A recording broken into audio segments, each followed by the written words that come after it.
ትዝታው ሳሙኤል ለምን ተቃወሟል? የእስላም ወይ የሙስሊም ጳጳስ አስቀምጣቸው የለም ወይ? አቡነ ከድር የሚባል አንተ ሌባ። እነዚህ በስንዴ የመጡት እነዚህ መናፍቃን፣ እነዚህ ፓስተር አምላኪዎች፣ እነዚህ ሶፍት የሚያበሉ ዘይት የሚቸረቸሩ እነዚህ ሰይጣን አምላኪዎች ኢሉሚናቲዎች ናቸው ሲባል ሁሉም ኮሜንት ውስጥ ይገባና በላቸው እነዚህ መናፍቃን፣ በላቸው እነዚህ ሰይጣን አምላኪ መጤ በስንዴ የመጣ ሃይማኖት ይባላል። በነገራችን ላይ እሱ ጅል አይደለም ወይንም ሞኝ አይደለም። ወንጀል እንደሰራ እያወቀ ዝም ብሎ ተነስቶ የሚመጣው ችግር የለውም ኃላፊነቱን እንወስዳለን ማንንም አይነካህም ብሎ ፕሮሚስ ገብቶ ኃላፊነቱን ወስዶ ያመጣው አካል አለ። እኔ ምንም እንኳን ጴንጤ ብሆን እውነቱን እውነት ነው ምለው ውሸትን ደግሞ ውሸት ነው ምለው። ትዝታው ሳሙኤል ከዚህ በፊት በውጭ ሀገር ሳለ ብዙ ነገር ተናግሮ የፈለገውን ነገር ሲናገር ቆይቶ አሁን ያለ አንዳች ፍራቻ እንዴት እንደገባ ልነግራችሁ ፈልጋለሁ።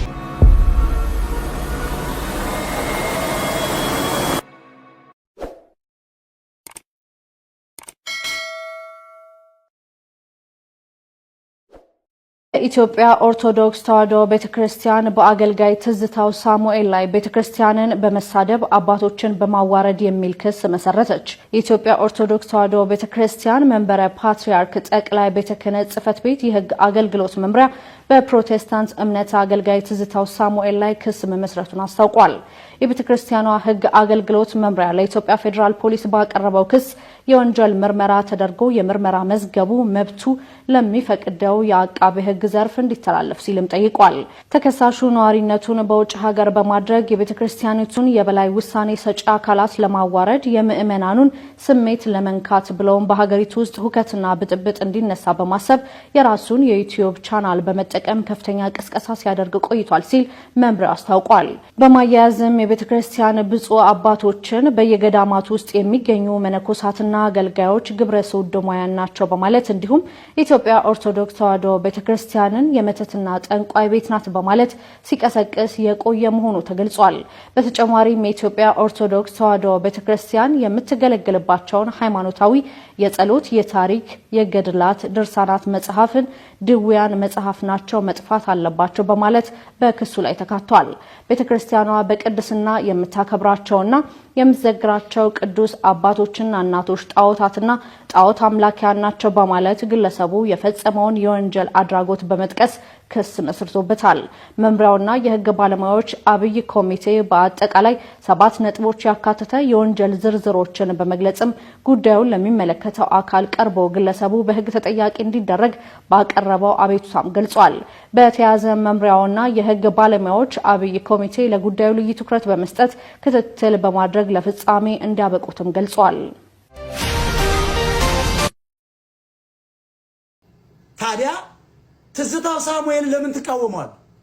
የእስላም ወይ የሙስሊም ጳጳስ አስቀምጣቸው የለም ወይ? አቡነ ከድር የሚባል አንተ ሌባ፣ ለምን አባትክ ነው ትዝታው የሚሰቀሉ? እውነታን ስለመሰከረ ታቦት አላምንበትም ስላለ መብቱ ነው። እኔ ዳኛ ብሆን ከሳሹን ነበር አስገብቼም ብለምጠው። ከሳሹ ራሱ ከአቃቢ ሕጉ ጀምሬ መጀመሪያ ክስ የመሰረተችን ኦርቶዶክስ የፈረመውን ሰው እና ያነሳሱትን አምጥቼ በፖሊስ አጣርቼ 20 ዓመት ነው ምቀጣቸው፣ በስቅላት ምቀጣቸው። ሌቦች። ትዝታውን በሌላ ነገር ልጠላው ትችላል። ትዝታው ግን ይሄን ታቦት እንጨት ነው አለ ብለህ ከሷችን እስላሞች ዋናውን አልፋና ኦሜጋ ነብይ ነው ሲል የታባትክ ነበርክ። ነጦላችኋል። ኢትዮጵያ ጉሮሮን ይዛችሁ ነቁት። ስቱፒድ። እኛ የመብት ታጋይ ነው፣ የነጻነት ታጋይ ነው። ለምን አባትክ ነው ትዝታውን የምታስረው? ምን ስላደረገ? ታቦት እንጨት ነው ስላለ ምን አባትክ አገባ? ታቦቱ ራሱ ይመስክራል። ታቦቱም ያድን ከሆነ ታቦቱም ያስፈራራ ከሆነ ትዝታው ሲናገር ልሳኑ ይዝጋዋ። ምን አባትክ አገባ?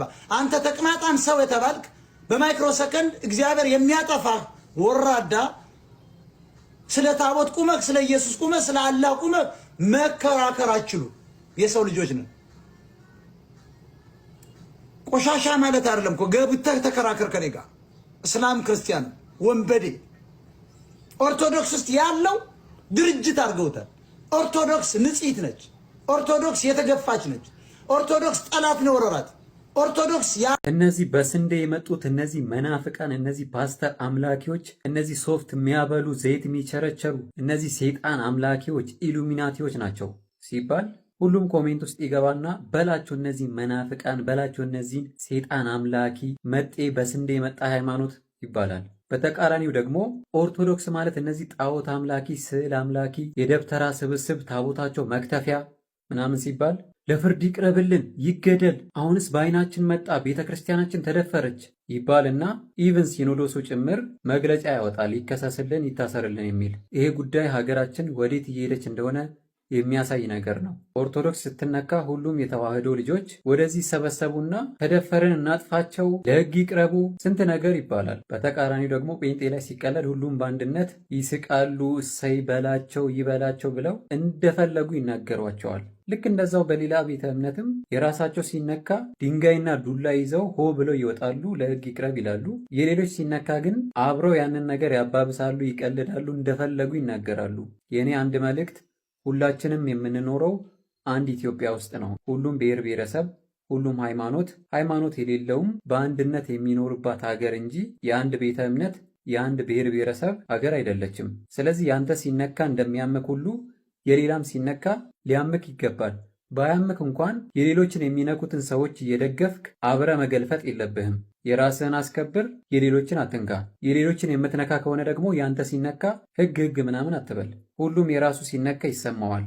ልክ ያንተ ሲነካ እንደሚያምክ ሌላውም የራሱ ሲነካ ያመዋልና እባካችሁን ተከባብረን በአንድነት እንኑር። አባቶች ደግሞ ማለትም ከላይ ያላቸው አባቶች የስብሰባ ጊዜ ብቻ አትዋደዱ። ስብሰባ ላይ የሃይማኖት ተቋማት ተብሎ ሲሰበሰቡ ይተቃቀፋሉ፣ ይሳሳቃሉ፣ የሆነ የአንድነት ነገር ያወራሉ። ከዛ ጀርባ ግን አንድ አባት የሌላውን ቤተ እምነት ክብር ሲነካ ማንም አይናገረውም፣ የራሱን አባት ማለት ነው። ሌላ ቤተ እምነት ግን የእነሱን አባት ሲናገር ህግ ድረስ ይሄዳሉ።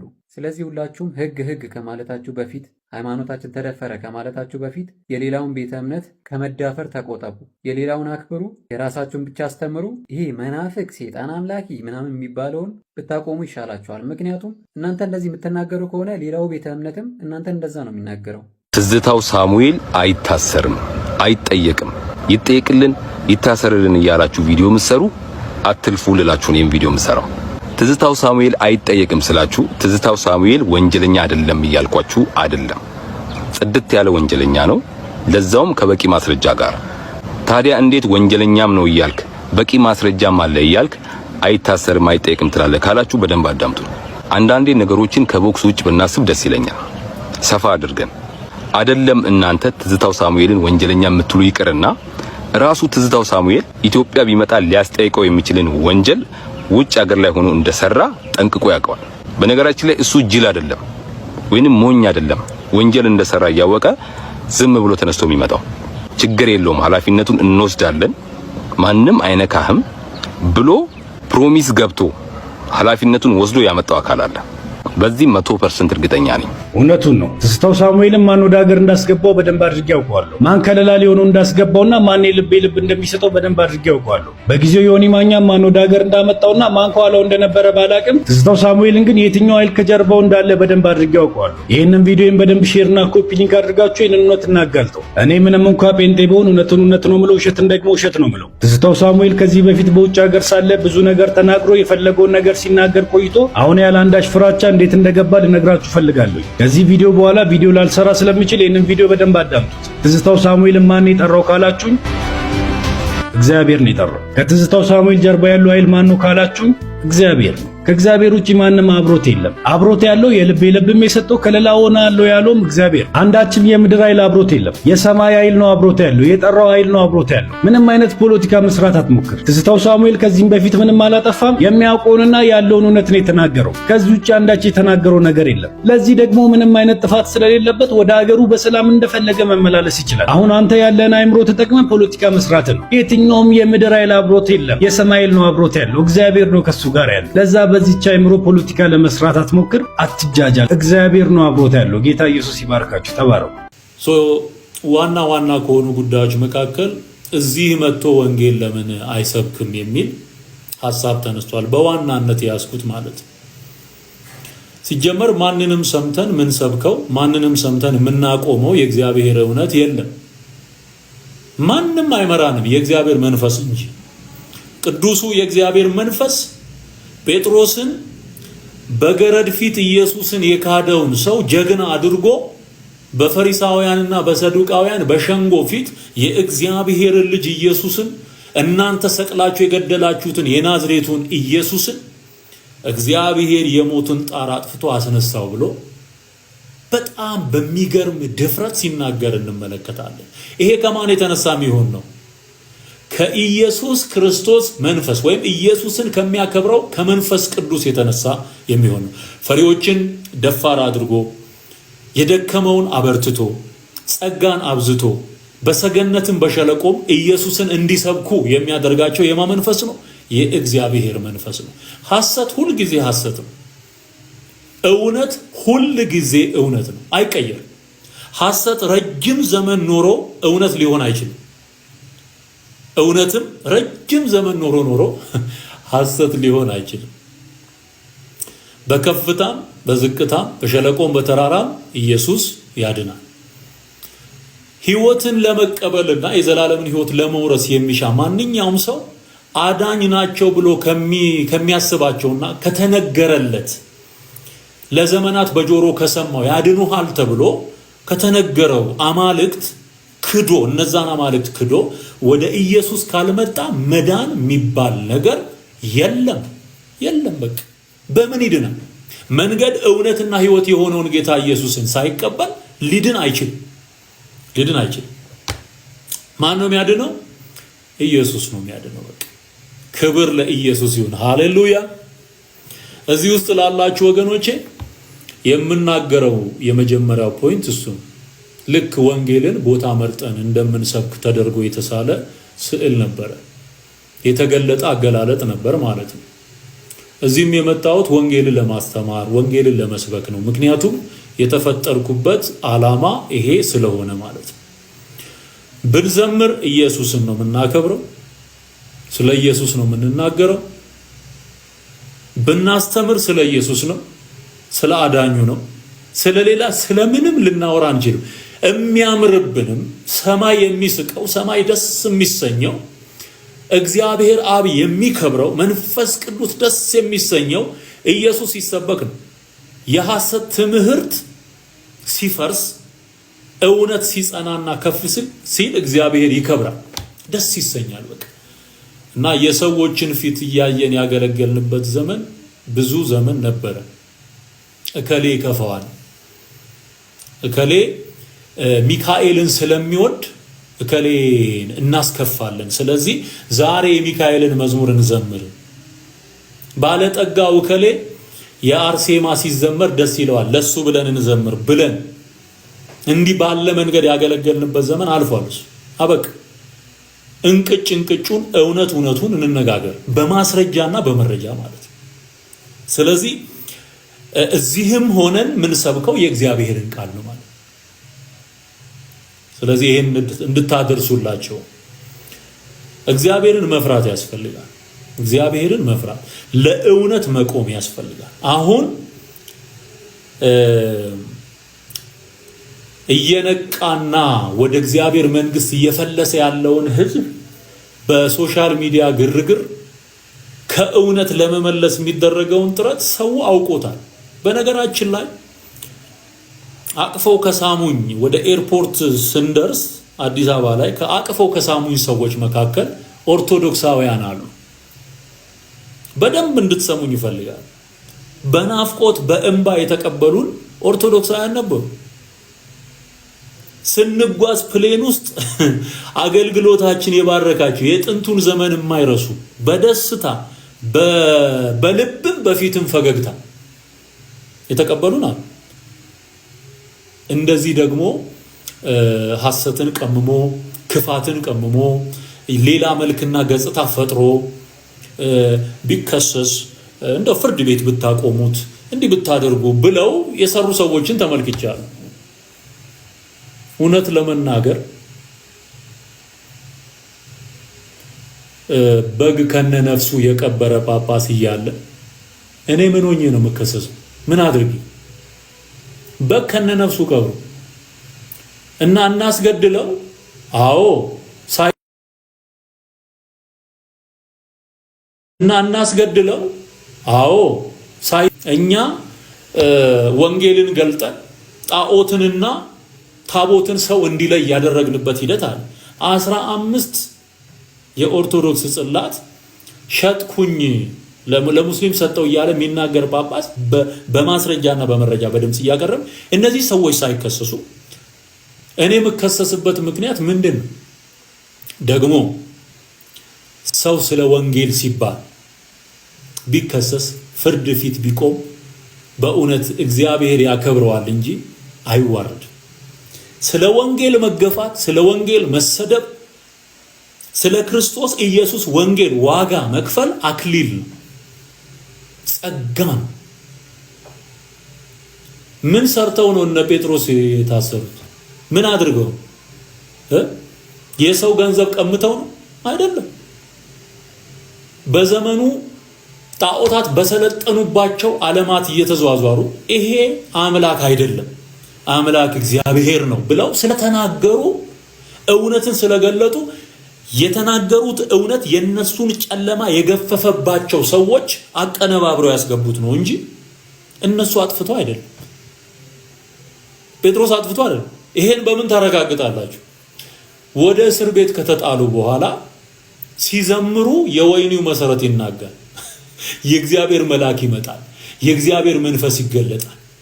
አይው ሲቹዌሽኑን የሚቀይር የእግዚአብሔር ክብር የሚመጣው በእውነትና በጽድቅ አገልግሎት ስትታሰሩ ክብር ነው። ቢሆን እንኳን ክብር ነው። ግን አንዲትም ኢንች ወደፊት እንድትሄድ የሚያደርግ ምንም ነገር የለም። ለምሳሌ ከተነሱ ሐሳቦች መካከል ስለ ታቦትም ስለምንም ያስተማርናቸው፣ ስለ ገድላት ታምራት ያስተማርናቸው፣ ያጋለጥናቸውን እውነቶች በማስረጃና በመረጃ ያቀረብናቸውን ነገሮች ሊናገሩ ሞክረዋል። አንዳንዶች እኔው ያልኩትን ዘበነ ብሎታል። እኔው ያልኩት ታቦት መክተፊያ ነው የተባለውን አዎ መክተፊያ ነው ብሏል። ይሄ ደግሞ እውነት ሊትራሊ መክተፊያ ይዘው ሲወጡ ከመርካቶ የተገዛ መክተፊያ ይዘው ሲወጡ አቅርቢያል። እሱን እያየ ሰው እንዴት ነው ሊክድ የሚሞክረው ማለት ነው? እኔ ቄስ ነኝ።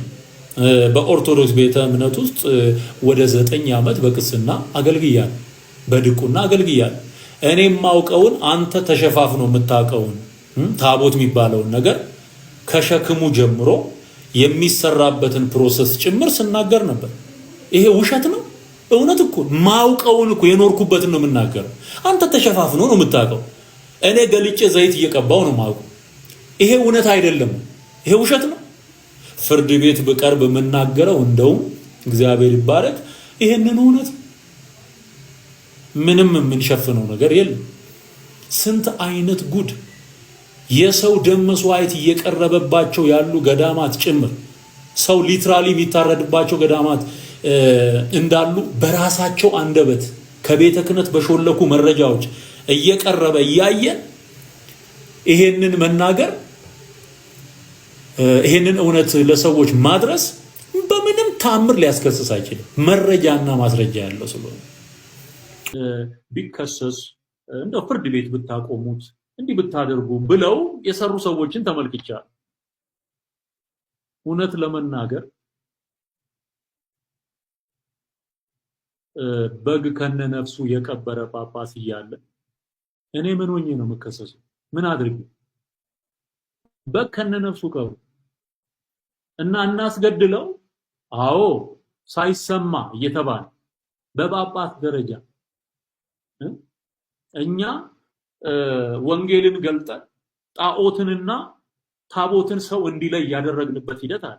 15 የኦርቶዶክስ ጽላት ሸጥኩኝ ለሙስሊም ሰጠው እያለ የሚናገር ጳጳስ በማስረጃና በመረጃ በድምጽ እያቀረብ እነዚህ ሰዎች ሳይከሰሱ እኔ የምከሰስበት ምክንያት ምንድን ነው? ደግሞ ሰው ስለ ወንጌል ሲባል ቢከሰስ ፍርድ ፊት ቢቆም በእውነት እግዚአብሔር ያከብረዋል እንጂ አይዋረድ።